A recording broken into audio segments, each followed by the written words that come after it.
Matt Stepp, Dave Campbell's Texas football back here at the Piney Woods Coaches Clinic in Longview, Texas. Here with the head coach of the Winona Wildcats, Coach Keylon Kincaide. Coach, thanks for taking a few minutes to chat with us today.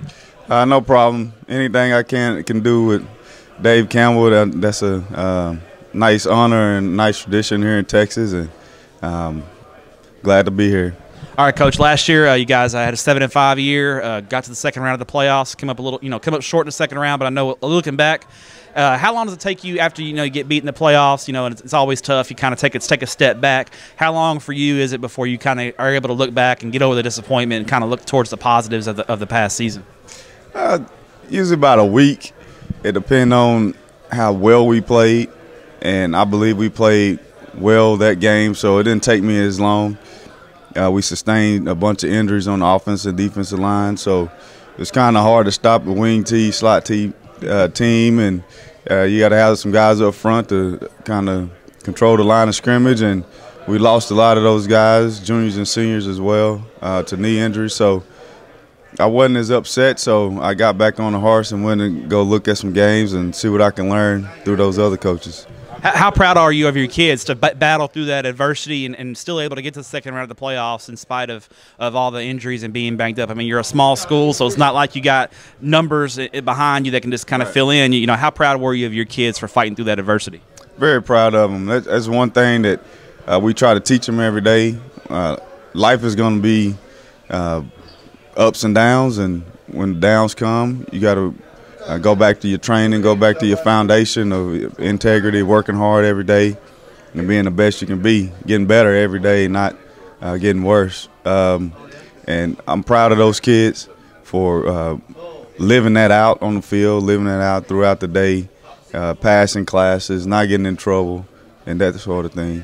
All right, now looking ahead to the offseason, I know everybody wants to get bigger, stronger, faster, and spend the time in the weight room. And I know you got guys playing basketball and baseball and running track. You're a small school, so sharing lots of athletes. But what's you and your coaching staff's biggest focus with your kids this offseason? What's kind of the message to your kids here as the offseason's really getting rolling now? Well, again, like you said, getting stronger, staying in the weight room, but competing at every single thing. The classroom, when you go home, make sure you're on your chores, make sure you're a good, outstanding member of the community, and obviously in athletics. We compete every single day. We compete at the beginning of the athletic period and at the end of the athletic period. Every single day I want some kind of competition to breed that into our kids at this day and age.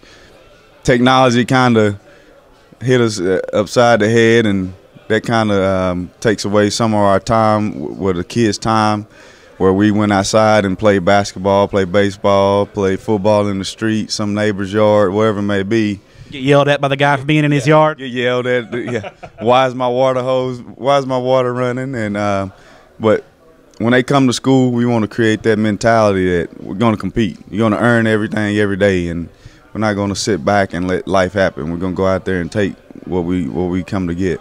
How much do you enjoy taking a step back when you're watching your football athletes compete in basketball and compete in baseball and compete in track? How much do you enjoy getting to kind of watch them, and do you learn a lot from watching them play other sports?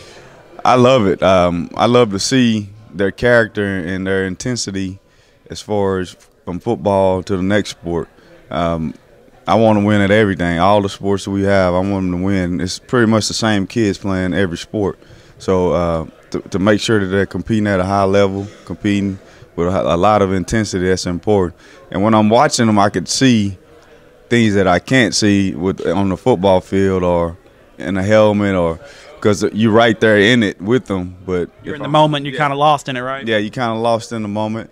But if I'm a spectator in the stands, you can see a different version of them. You can see different little things that maybe you could help them with, a little key pointer here and there. And I think I'm learning from them and they're giving me more information about them.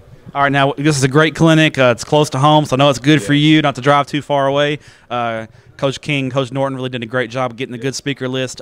When you come to a clinic like this, what's your strategy? How do you kind of focus? I know you're an offensive guy by trade, but do you like to go listen to the defensive guys and see how they're defending the offense, or do you try to go listen to new offensive guys, or because you're the boss man, do you have to kind of go listen to a little bit of everybody? I like to listen to all of them. I like to take little trinkets from offensive coaches, defensive coaches, special teams. I've coordinated all three before, so I like to get better at what I know. And A lot of the stuff I already know, but it's some little small thing that somebody else is doing that you can put in your armor and make yourself better. And I like to listen to all of them. Have my coaches.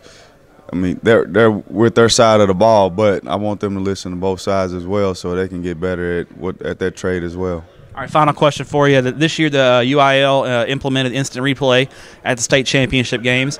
I know you watched some of them on TV, and you were out there at AT&T Stadium for some of the games as well. From your perspective, I know you'd love to be playing in one of those games, and if you are, you're gonna roll with it. But how'd you feel about instant replay? Do you like it? Do you feel like it is something that you'd like to see going forward?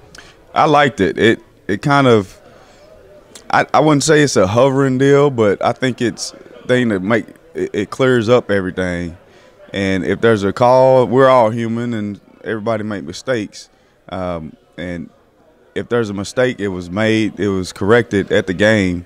And as a fan at Jerry's World, you see this big old 60-yard long screen and you can see it. But in the past, if a mistake was made, it wasn't corrected.